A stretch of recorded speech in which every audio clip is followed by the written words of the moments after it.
भक्त की दृष्टि में कोई भी दुख ऐसा नहीं जो सह करके अपने आराध्य देव को न प्राप्त करे।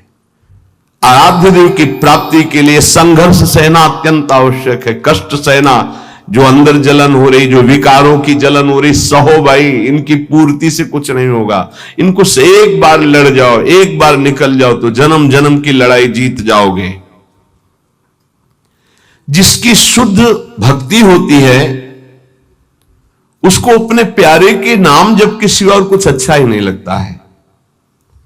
बस उसकी लीला कोई सुना दे, उसके गुणों की चर्चा करा दे, उसकी रूप माधुरी का चिंतन करे। तो मेरे प्रभु का स्वभाव है कि जो प्रभु को जपते हैं प्रभु उनको जपते हैं। ये बात समझ लो। आप प्रभु की लीला कथा सुन रहे, प्रभु आपकी को देखकर इस भाव से, जब हमारा हृदय पवित्र होता है तभी हम भगवान को भाव से बच पाते हैं। अभी भाव नहीं, अभी तो भाव की केवल बातें सुना के बातें करते हैं, भाव नहीं जागृत हुआ। भाव जागृत होने पर इन तीन पर आपका महत्व नहीं रह जाएगा। स्वजन संबंधियों पर, अर्थ के द्वारा प्राप्त होने वाले भोगों पर और इष्ट देव से बिलक साधनाओं पर, इन पर आपका राग नहीं रह जाएगा। ये पहचान है भाव की। आराध्य देव पर ही केवल, जैसे गोस्वामी जी कहते, बने तो रघुबर ते बने, बिगड़े तो भरपूर, तुलसी औरन ते बने, ता बनिबे पे धूर। जब तक नाशवान पदार्थों में महत्व रहेगा, ये जो श्लोक है कि जिस प्रकार से भक्त मेरी शरण में आता है, मेरा भजन करता, मैं वैसे ही उसका भजन करता हूं। नाशवान पदार्थों का महत्व देने से हमारा मन अपवित्र हो जाता है। नाशवान पदार्थों के भोगने से हमारी इंद्रियां और तन अपवित्र हो जाता है, हमारे कर्म अपवित्र हो जाते हैं, तो जन्म निश्चित हो गया अगला। और जब हम भगवान की शरण में आते हैं, भगवत नाम जप करते हैं, भगवत शरणागत होते हैं, भगवत भक्तों का संग करते हैं, तो सारी मलिनता नष्ट हो जाती है। तन की, मन की, स्वभाव की सब मलिनता नष्ट हो जाती है। इस बात को समझिए। शरीर, इंद्रियां, मन, बुद्धि, पद, योग्यता, अधिकार, धन, जमीन, जितनी भी ये सब हैं, इनमें रुचि, आसक्ति, ये तुम्हारे मन को पवित्र कर देगी, तन को अपवित्र कर देगी, स्वभाव को अपवित्र कर देगी। अगर इन्हीं सभी को प्रभु को समर्पित करके कर्तव्य कर्म का पालन करते हुए नाम जप करोगे तो सब कुछ पवित्र हो जाएगा। जैसे जड़ मिठाई कभी ऐसे लगाने वाली नहीं होती, लेकिन जब प्रभु को अर्पित करते हैं तो प्रसाद हो जाती है। मांग करके किनका मिलता है तो बड़ा आनंद का अनुभव होता है, मेरे प्रभु का प्रसाद है। ऐसे ही शरीर, इंद्रिया, मन, बुद्धि, पद, योग्यता, अधिकार, धन, जमीन, जो कुछ भी है उसे प्रभु को अर्पित करके अपने कर्तव्य का पालन करते हुए जो नाम जप करता, उसका तन पवित्र, उसका मन पवित्र, उसका स्वभाव पवित्र, उसकी सब वस्तुएं पवित्र हो जाती है। अब तो वैसी निष्ठा नहीं दिखाई दे रही है, होगी किसी के अंदर। पहले महापुरुषों में देखा, जैसे श्री चतुर्भुजदास जी महाराज जो सेवक जी के मित्र थे, अगर जिस गांव में गए वहां अगर वैष्णव नहीं है, कंठी तिलकधारी, तो उस गांव के कुएं का पानी भी नहीं पिएंगे, ऐसी निष्ठा रखते थे। यहां एक भी वैष्णव नगर में नहीं थे। नगर क्या है, ये भूतों का डेरा है। फिर जहां भगवान का भक्त नहीं, भगवान का भजन नहीं, नाम कीर्तन नहीं, उस नगर का पानी नहीं पीते थे। ये उनके चरित्र में आया है। बहुत पवित्रता का निर्वाह महापुरुष जन भजन के लिए करते थे। गले में कंठी नहीं, मस्तक पे तिलक नहीं, तो हाथ से पानी पीने की रुचि नहीं है। ऐसी निष्ठा में ही तो सब। इसी निष्ठा का प्रभाव दैवी शक्ति को भी परास्त कर दिया। एक दिन एक नगर से निकल रहे थे तो देखा एक आदमी चिल्ला रहा था, रो रहा था, उसके हाथ पीछे बंधे हुए थे और बड़ा ढोल नगाड़ा बज रहा था, उसको घसीटते हुए ले जा रहे थे। चतुर्भुज दास जी मंडली के सहित मुरली मनोहर अपने ठाकुर को लेकर, मुरलीधर को, वो विचरण करते थे। तो उन्होंने लोगों से पूछा, ये आदमी इतना त्राहिमाम बोल रहा है, इसका कोई साथ क्यों नहीं दे रहा है, इसको क्या?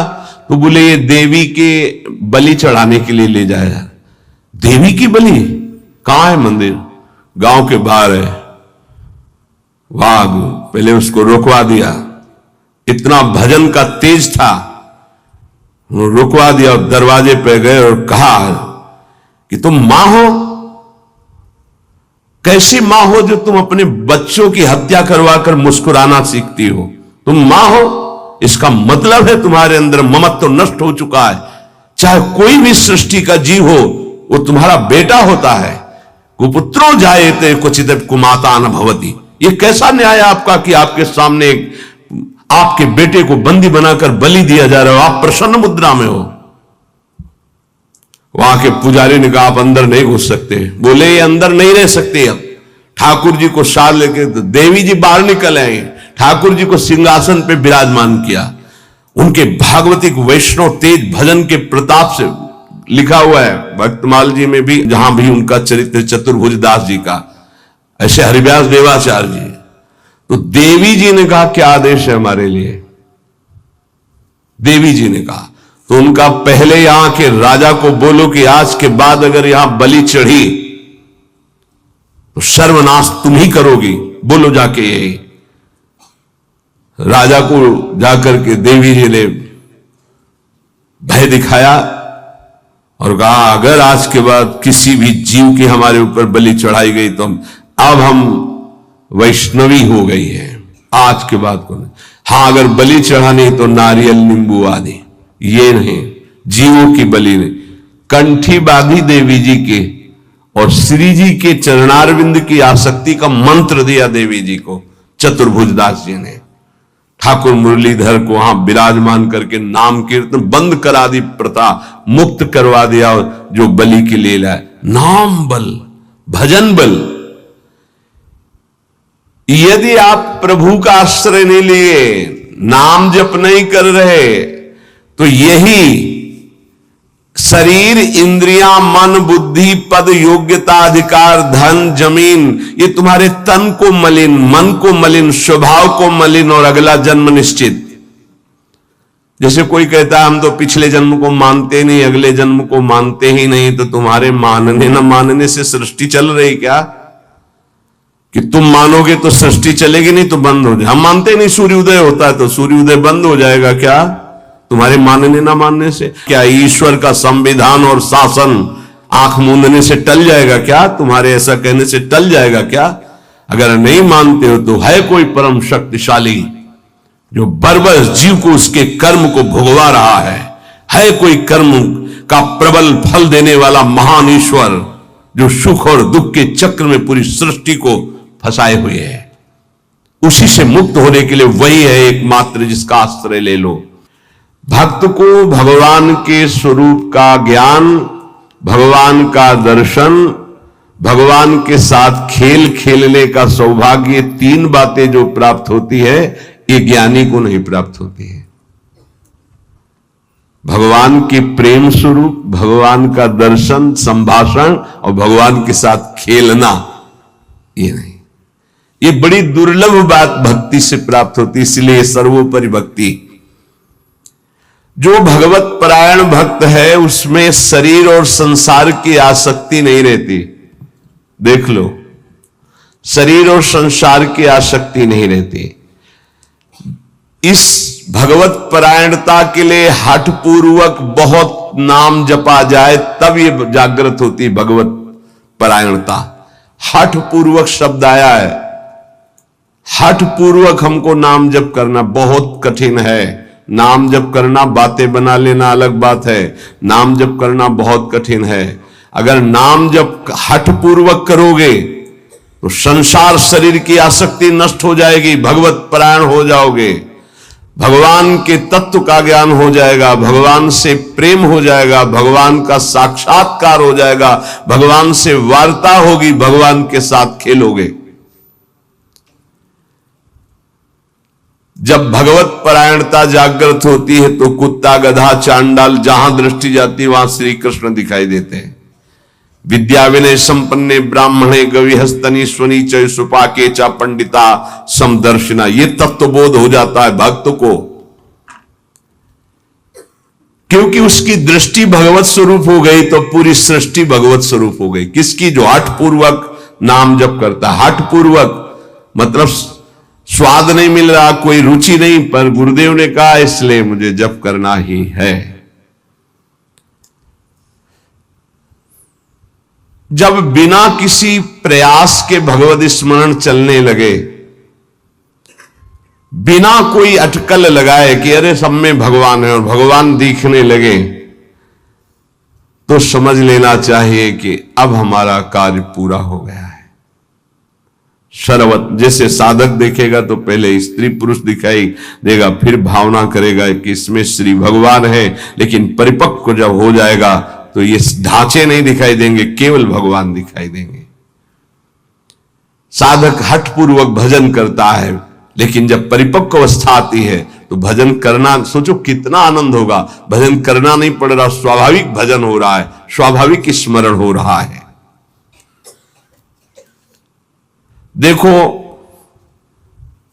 जल जड़ है, जल तत्व जड़ है, पर इस जल में जब रगड़ पैदा की जाती है तो बिजली पैदा हो जाती है।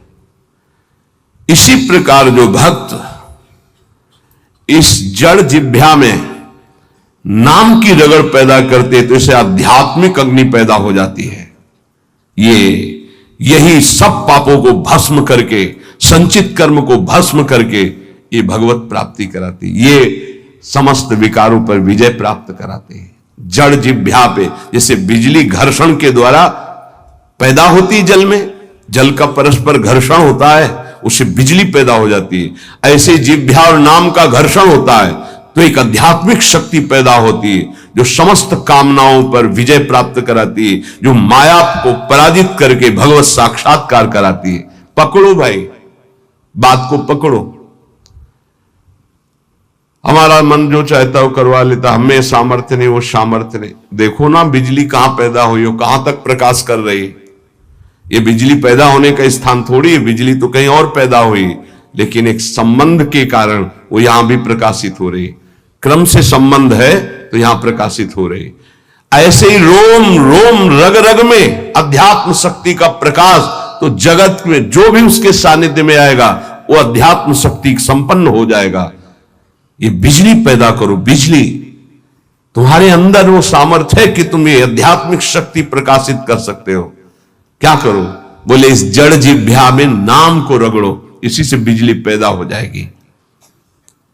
बहुत संघर्ष करता है तब भाव का प्रादुर्भाव हो जाता है। ये यथा माम प्रपद्यन्ते तास तथैव भजाम्य हम मम वर्तमान वर्तन्ते मनुष्या पार्थ सर्वशा। भक्त भगवान की जिस भाव से, जिस संबंध से उपासना करता है, भगवान वैसा ही दर्शन देते हैं।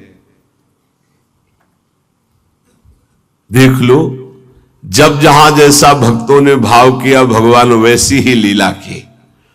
ऐश्वर्य भाव रखोगे तो ऐश्वर्य दिखाई देंगे, माधुर्य भाव रखोगे तो माधुर्य दिखाई देंगे। भगवान उसी प्रकार से भक्त के अनुभव में आते हैं जो जैसा भगवान के प्रति भाव रखता है। कोई भक्त भगवान को अपना गुरु मानता है तो भगवान श्रेष्ठ गुरु रूप में आ जाते हैं। अगर कोई भगवान को शिष्य मानता है, ऐसे संत महात्मा जन जो भगवान को शिष्य मानते हैं, तो भगवान एक श्रेष्ठ शिष्य बन जाते हैं। देखो, संदीपनी जी के शिष्य बने, विश्वामित्र जी के चरण चापे, वशिष्ठ जी के समीप बैठकर शिष्यत्व स्वीकार कर योग वासिष्ठ का प्रवचन सुना। यदि भगवान को माता माना जाए तो भगवान माता रूप में अनुभव देते हैं, भगवान को पिता माना जाए तो भगवान पिता रूप में अनुभव देते हैं, भगवान को पुत्र माना जाए तो भगवान पुत्र रूप में अनुभव। देखो, एक दिन देवर्षि नारद जी दर्शन करने गए नंद महल में, तो देखा मोटी डेहरी बाबा की डेहरी, तो उसको लालजू महाराज लांघना चाहते थे, दरवाजे के बाहर खेलने जाना चाहते थे।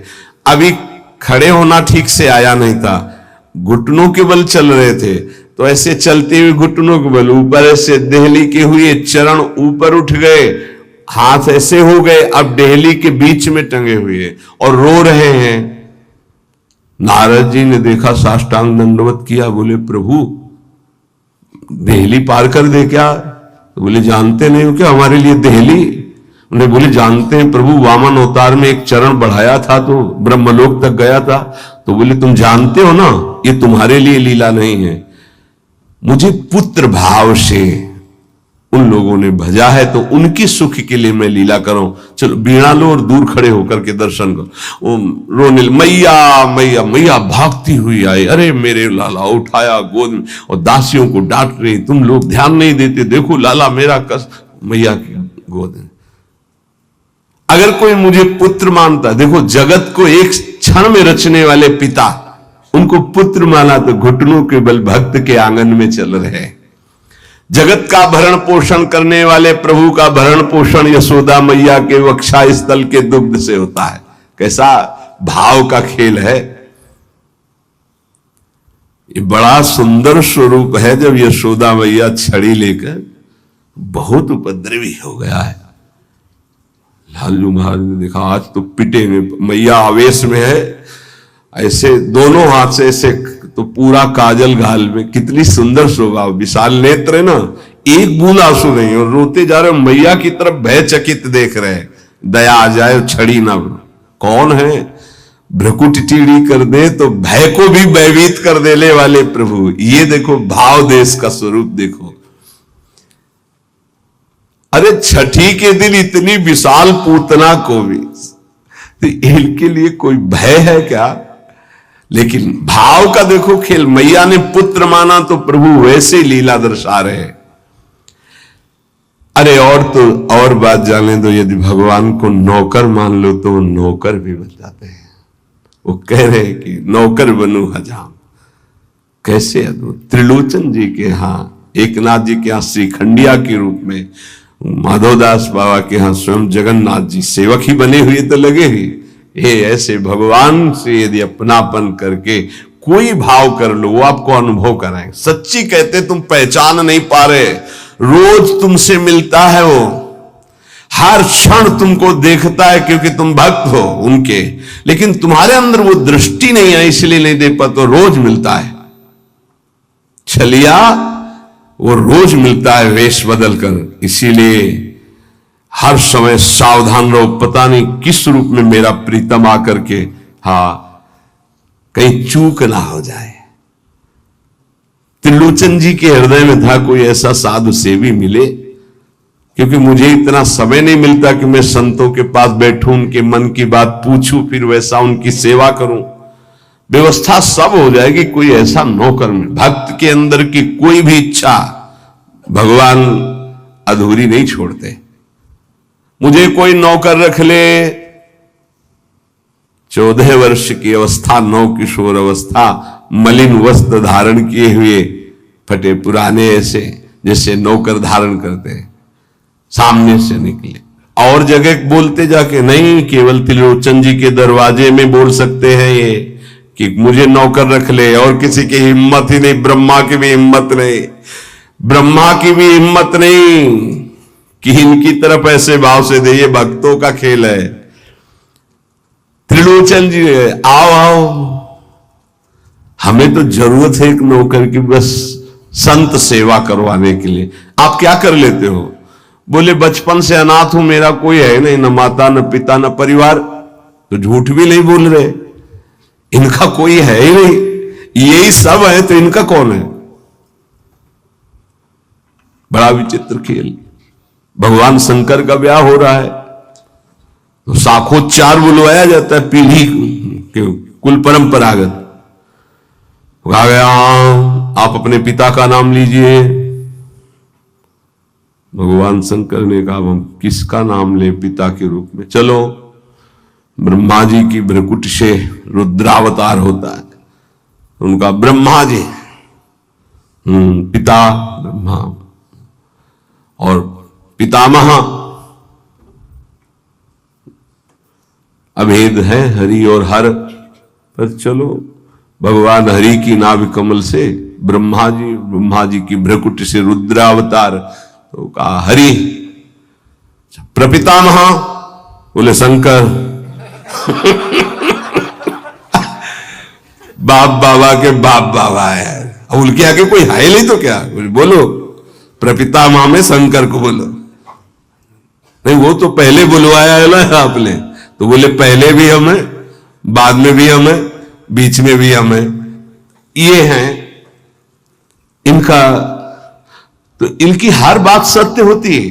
कह रहे हैं कि मैं अनाथ हूं, क्यों? ये सबके दीनानाथ है, इनका नाथ कौन हो सकता है? मेरे परिवार में कोई नहीं है, क्योंकि यही सबके परिवार है, इनका परिवार कब? चराचर जगत वही खुद बने हुए हैं। मेरे माता पिता नहीं, क्योंकि सबके माता पिता है। अच्छा, तो बचपन से हमको सेवा में बड़ी प्रवीणता है, हर कला हमको आती, पर साधु सेवा विशेष हमें रुचिकर है। अच्छा, तो तुम भोजन बना लेते हो? बोले एक बार बनवा दो, अगर संत अंगुली न चाटे तो बताना, इतना सुंदर। तो फीस क्या लोगे? पेमेंट क्या है आपकी? पेमेंट तो हम पैसे तो लेते नहीं, हमारी रुचि नहीं रहती पैसे में। लक्ष्मी जी चरण चापती, भगवान उधर नहीं देखते। नहीं तो आप कुछ तो होगी। बोले हाँ, थोड़ा भोजन ज्यादा पाते हैं हम। जितना हम भोजन पाएंगे तुम्हारी पत्नी पीसेगी, उसी के हाथ का पिसा पाएंगे, वही हमारे लिए बनाएगी। और 1000 संत आ जाएंगे, उनकी व्यवस्था हम करेंगे, तुम निश्चिंत रहो, कभी शिकायत नहीं मिलेगी। पत्नी से कहा समस्या का समाधान तुम ही हो। तो उनका कितना, आधा किलो आटे की रोटी पाएंगे। तो उनका इस भूल में मत रहना, अगर हम भरपेट पाएंगे तो 3-4 किलो तक पहुंच सकता है, हमें पीसना पड़ेगा। बोले शर्त है, अगर इतना कर सकती हो तो। और कभी किसी से कहोगी नहीं, अगर कह दिया तो फिर मैं नौकरी में नहीं रहूंगा। त्रिलोचन जी ने पत्नी से कहा बहुत सेवा की भावना हमारे अंदर थी, ये पुष्ट हो जाएगी इससे, तुम इतना स्वीकार कर लो। ठीक है, दोनों टाइम का भोजन हम बना के पीस के तुम्हें पवाएंगी, और तुम संत सेवा। भगवान जैसे किसी के मन में चल रहा है कि आज बढ़िया कढ़ी बनती है ऐसी ऐसी, तो भगवान वैसे ही बना के सबकी सेवा में रत। अब तो वहां संत समाज आती, खूब नाम कीर्तन, खूब कथा। त्रिलोचन जी निहाल हो गए कि मुझे, और नाम पूछा तुम्हारा नाम क्या है? तो बोले अंतर्यामी। अंतर्यामी, जब से अंतर्यामी ये सेवक पधारा, तब से जो संत सेवा हुई, मन नाच पड़ा। भगवान को बार बार धन्यवाद देते, प्रभु ऐसा सेवक भेज दिया। ये नहीं समझ पा रहे थे कि जिनको धन्यवाद दे रहे वही है। अब सुबह का पीसना 10 बजे तक पीस कर बना के खवाया, बर्तन मांजा, शाम के फिर पीसने का नंबर, क्योंकि उतना ही पाना है। वर्ष भर हो गया, कहीं जाने को नहीं मिला। एक दिन आया कि दोपहर थोड़ा समय में तो निकले, बगल में पड़ोसन मित्र थी उसके, वो गए। तो उन्होंने कहा कि बहन बहुत दुबली हो रही हो, कुछ बात तो है ही है, विचित्र चरित्र है। वो यही कहेंगे, कहना नहीं किसी से, पूरी बात ऐसे फैल जाएगी, क्योंकि महाराज ये स्वभाव रखा गया है। महाराज युधिष्ठिर जी ने ये शाप दे दिया था। जब सबको अर्घ दान दिया जा रहा था, तो माता कुंती ने कहा कि बेटा कर्ण को भी अर्घ दान दे दीजिए, जो पित्त तर्पण आदि के मंत्रों द्वारा। तो उनका उसके कारण ही पूरे वंश का, कौरवों के विनाश हो गया। अगर वो साथ ना देता तो कभी हमसे युद्ध ही नहीं होता। ऐसे विपक्षी के लिए आप कैसे बोल दिए कि आप उसको पित्त तर्पण करो इस समय? माता आपकी बुद्धि कैसा निर्णय कर रही है? ऐसे धूर्त को तुम कह रहे हो कि मैं, जो द्रौपदी के लिए गंदे वचन बोला, जिसके बल से बलवान होकर दुर्योधन ने युद्ध किया, न जाने क्या क्या कष्ट सहना पड़ा। उनका बेटा तुमसे छुपाया था एक बात है। क्या? वो तुम्हारा बड़ा भाई है, कर्ण मेरा बड़ा भाई। तब उन्होंने कहा, मां अगर तुम इतना कह देती तो मैं पैर छूकर जे ही उसके सामने झुकता तो पूरा बच जाता, राज समाज नहीं मारा जाता, क्योंकि उसी के बल से दुर्योधन बलवान होकर लड़ रहा था। हमें कोई वैर होता ही नहीं। जब कर्ण को अपना राज्य दे देते तो दुर्योधन का मित्र ही था, कोई झगड़ा ही नहीं होता। मां ये बात पहले क्यों नहीं बताई? आज से मैं शाप देता हूं, कोई भी विशेष गुप्त बात माताओं के हृदय में न टिके। सांसारिक बात की क्षमता को सह पाना कोई महाभागवत की ही बात है। तो उन्होंने कहा कि कहना नहीं। मैं बोले, दीदी तुम विश्वास मानो, कभी कहा है हमने? बोले, एक नौकर आया है, बस कहना नहीं। बोले, नहीं किसी से नहीं। एक नौकर आया है, वो बहुत सेवा करता पर खाता बहुत है, और उसको बना बना के हम ही को खवाना होता है, इसलिए हम दुबली भी हो गए, तुमसे मिलने भी नहीं आ पाए। लेकिन कहना नहीं, वो चला जाएगा। जब लौट के आई तो हाँ नहीं थे, अंतर्यामी भगवान नहीं।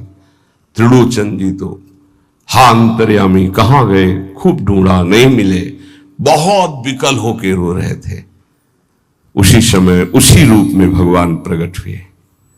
मालिक, अरे अंतर्यामी, जो ही नजदीक जाने की कोशिश तो देखा ललित त्रिभंगी भगवान से। प्रभु आप। बोले, मैं ही तो था, तुम क्या समझते तुम्हारा कोई और नौकर था? मैं ही नौकर था। मैं तुम्हारी इच्छा की पूर्ति के लिए स्वयं नौकर बना हुआ। अगर आपका भाव बन जाए भगवान के प्रति तो भगवान नौकर बन जाए। देख लो, जहां अर्जुन जी की पादुकाएं हैं वहां भगवान बैठे हैं, और जहां भगवान की पादुकाएं रखने की चौकी होती वहां भगवान शंकर सनकादि नमन करते हैं। शिव शनकादि जहां वंदना करते हैं, जिनकी चरण रखने की चौकी में, वो भगवान वहां बैठे हैं सारथी पद पे, और रथी रूप में अर्जुन भक्त बैठा है। कैसी प्रभु तर उतर कभी डार पर है, प्रभु ऐसे बैठे हैं और सब ऊपर बैठे, डाल में बैठे। प्रभु तर उतर कभी डाल पर देखिए आप। बड़ा विचित्र भगवान का कृपा प्रसाद है। जो भगवान को दोस्त मानता है तो भगवान दोस्त बन जाते हैं। जो भगवान के लिए जितना व्याकुल होता है भगवान उसके लिए उतना व्याकुल होते हैं।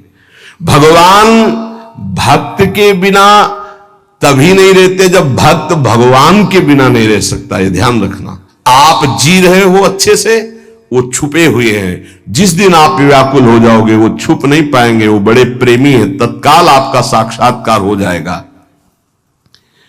भगवान श्री कृष्ण चंद्र कहते हैं, मुझे जो जिस भाव से भजता है। देखो अभी क्या भाव से भज रहे हो? अब भी भज रहे हो विषय भाव से, भोग भाव से। जिस भाव को आप, तो वही श्री कृष्ण बने हुए। सच्ची बात मान लो, उनके सिवा कोई नहीं बना होगा। वही है, मत्ता परतरम नान्यत किंचित अस्ति धनंजय, किंचिन मात्र हे धनंजय, मेरे सिवा कुछ नहीं है। इसलिए आप भगवान से अपनापन कीजिए। जो वस्तु चाहोगे वो बन करके आपके समीप आ जाएंगे। वही है, वस्तु में, व्यक्ति में, स्थान में। देखो वही बनने वाले हैं, वही बनाने वाले हैं। जो वस्तु बनी वही बने हैं। पक्का समझिए। जिस समय हमारा ज्ञान दूर हो जाएगा तो ये बात समझ में आ जाएगी। वही जैसे बछड़ा और सखाओं का अपहरण किया तो सखा भगवान बन गए, उनके कपड़े बन गए, छड़ी छीका बन गए। वैसे ही रंग के बछड़ा, उतने ही बछड़ा, उतनी आयु के, ऐसे ही भगवान चराचर जगत बने हुए हैं। इसलिए हमारे अंदर भगवत भाव जागृत हो जाए तो निष्ठापूर्वक नाम जप करें, और तन मन की अपवित्रता को दूर करने के लिए कर्तव्य कर्म, जो हमें कर्तव्य कर्म भगवान की सृष्टि में मिला है उसे करके भगवान को अर्पित करें। खूब नाम जप करें, जीवन की इसी में सार्थकता है। शेष चर्चा आगे।